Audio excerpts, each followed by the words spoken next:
Britain is pushing ahead with the Oxford University AstraZeneca COVID-19 vaccine, asking its regulator Friday to assess it for a possible rollout. Meantime, the Philippines and Thailand secured millions of doses, giving the shot a vote of confidence after experts raised questions about trial data earlier this week. The UK government, which has secured 100 million doses of the vaccine, has targeted a rollout to begin before Christmas. AstraZeneca's candidate is viewed as offering one of the best hopes for many developing countries because of its cheaper price and ability to be transported at normal fridge temperatures. The Thai government signed a deal on Friday to procure 26 million doses of the vaccine, and officials in the Philippines said they would secure 2.6 million shots and were negotiating a possible purchase of a further 1 million doses. The announcements came after some scientists raised doubts about the robustness of results showing the shot was 90% effective in a subgroup of trial participants who, by error, initially received a half dose followed by a full dose. AstraZeneca's CEO said on Thursday that the drug maker was likely to run an additional global trial to assess the efficacy of its vaccine using the lower dosage. The company had released trial data on Monday that showed its experimental vaccine prevented on average 70% of COVID-19 cases in late-stage trials in Britain and Brazil. While the success rate was 90% in the subgroup, some experts said the relatively small number of participants made it harder to be confident in the findings. AstraZeneca said the administering of the half dose has been reviewed and approved by independent data safety monitors and the UK regulator, adding the regulator publicly confirmed that there was no concern. The rate of new coronavirus infections slowed again in France on Friday, according to Health Ministry data. The drop came as shops such as this department store in Paris are allowed to resume selling non-essential goods this weekend. But doctors at an ICU unit in Nice say it's running at double its normal bed capacity, and department head Carole Hichet says people still need to be cautious. I hope people are going to be responsible. I hope we won't regret this lifting of the lockdown. The shopkeepers are making an effort, and now it's everyone's responsibility. The unit is 90% full. Bed occupancy has fallen for the last 2 days, but it's too early to draw any firm conclusion that the worst has passed. President Emmanuel Macron said this week that a nationwide virus lockdown in place since October 30th could be lifted on December 15th, if by then the number of new infections per day fell to 5,000 and the number of COVID-19 patients in intensive care declined to between 2,500 and 3,000. Indian Prime Minister Narendra Modi toured 3 of the nation's leading vaccine development and manufacturing sites on Saturday as coronavirus case counts continue to soar. India's recorded at least 9.35 million COVID-19 infections, second only to the United States.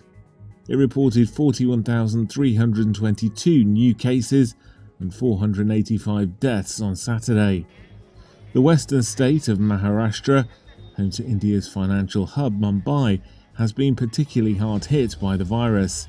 Its tally of 1.68 million cases is higher than countries such as Spain, Italy and the United Kingdom. A street market in India's capital New Delhi was packed with shoppers on Saturday despite the climb in cases. Regional authorities sent coronavirus-themed rickshaws to spread awareness about the virus and the importance of wearing masks and social distancing. In a series of tweets, Modi congratulated scientists on their progress and assured them of his government's support. The companies are testing homegrown vaccine options as well as working on trials of vaccines being developed overseas. Iran's supreme leader promised retaliation on Saturday for the killing of the Islamic Republic's top nuclear scientist. Ayatollah Ali Khamenei, Iran's top authority, pledged to continue the work of Mohsen Fakhrizadeh, who Western and Israeli governments believe orchestrated a secret Iranian program to make weapons. Fakhrizadeh's death has the potential to provoke a confrontation between Iran and its foes during the final weeks of Donald Trump's presidency. Iran's President Hassan Rouhani was swift to blame US ally Israel for the assassination. He told a televised cabinet meeting that the Islamic Republic would respond, quote, at the proper time. Israel's N12 news channel says Israeli embassies have now been put on high alert, but the country has declined to comment on the attack. Fakhrizadeh was killed on Friday when he was ambushed near Tehran, his car sprayed with bullets. He was rushed to hospital where he later died. Protesters took to the streets of Tehran Saturday, burning US and Israeli flags and chanting, "No compromise, no surrender, just war with USA." Tensions between the US and Iran have risen since Trump pulled Washington out of a 2015 international nuclear deal and ramped up harsh economic sanctions that drove down Iran's vital oil exports, crippling its economy. Tehran, meanwhile, sped up its nuclear work. Fakhrizadeh's death could also complicate any future efforts by President-elect Joe Biden to ease hostilities with Tehran. The White House, Pentagon, US State Department and CIA have declined to comment on the killing, as has Biden's transition team. Last January, a US drone strike in Iraq killed Qasem Soleimani, Iran's most powerful military commander. Iran retaliated for that attack by firing missiles at a US base in Iraq, the closest the two foes have come to war in decades. Riot police clashed with anti-lockdown and anti-vaccine protesters in central London on Saturday. Police said that they'd made over 60 arrests and expected that figure to rise as they tried to break up the demonstrations. Officers said that the arrests had been made for different offences, including breaching coronavirus restrictions. Police lined up in a number of streets in central London's West End shopping district. Earlier, the anti-lockdown protesters were joined by groups who opposed the COVID-19 vaccine, and they marched through the city. We're sick and tired of being abused. We're sick and tired of living in fear. They thought they could easily get their great reset. Little did they know. They thought they could easily have it. Little did they know. Look into the governments. Look at the globalist agenda. One police officer estimated the protesters numbered between 300 and 400.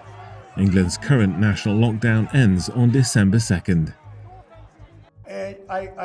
It's going to be a very hard thing to concede because we know there was massive fraud. In yet another blow to President Donald Trump's effort to overturn the election, a federal appeals court on Friday rejected an attempt by the Trump campaign to block President-elect Joe Biden from being declared the winner of Pennsylvania. On behalf of the three-judge panel, one wrote, "Charges require specific allegations and then proof. We have neither here." On to SCOTUS, Trump campaign attorney Jenna Ellis wrote on Twitter after the ruling, referring to an appeal. Pennsylvania this week certified Biden as its winner by 80,000 votes, in turn giving Biden all of the state's 20 electoral votes needed for him to clinch the presidency. But Trump has refused to concede. He continues to claim, without evidence, of widespread voter fraud, tweeting Friday, "Biden can only enter the White House as president if he can prove that his ridiculous 80 million votes were not fraudulently or illegally obtained." The Trump campaign has failed to convince judges of election irregularities in Michigan, Georgia, Arizona, and Nevada, all critical to Biden's victory. This is a fraud. But despite calling the election unfair time and time again, If you count the legal votes, I easily win. Trump said on Thursday he will leave the White House if the Electoral College votes for Biden when it meets on December 14th, the closest he has come to conceding. If the Electoral College does elect President-elect Joe Biden, are you not going to leave this building? Just so you, certainly I will. Certainly I will. And you know that. On Monday, Trump's administration cleared the way for a Biden transition, giving him access to briefings and funding, even as Trump vowed to keep fighting the election results. Separately, the U.S. Postmaster General Louis DeJoy and Trump late Friday appealed a federal judge's ruling suspending Postal Service changes and requiring aggressive steps to ensure ballot deliveries ahead of the November election. That's according to the Justice Department. It is not immediately clear what impact the appeal would have at this late stage, given that the final deadlines for accepting ballots by mail have passed. The U.S. government's auto safety regulator on Friday said it opened an investigation into around 115,000 Tesla vehicles over a front suspension safety issue. Under scrutiny are the 2015 to 2017 Model S and the 2016 to 2017 Model X vehicles. The National Highway Traffic Safety Administration, or NHTSA, said it received 43 complaints alleging failure of the left or right front suspension forelinks. The agency said 3 of the complaints were at highway speeds reported within the last 3 months. Tesla did not immediately respond to a request for comment. According to the NHTSA, Tesla in February of 2017 issued a service bulletin that said some vehicles have, quote, front forelinks that may not meet Tesla strength specifications. But in a blog post in June 2016, the electric car maker denied any safety defect in Model X or Model S suspensions. It did mention, however, that the NHTSA had asked the company to informally provide it with information about the suspensions. On November 20th, a class action lawsuit was filed against Tesla in California over suspension issues, claiming Model S and X vehicles have defects that can result in components prematurely failing.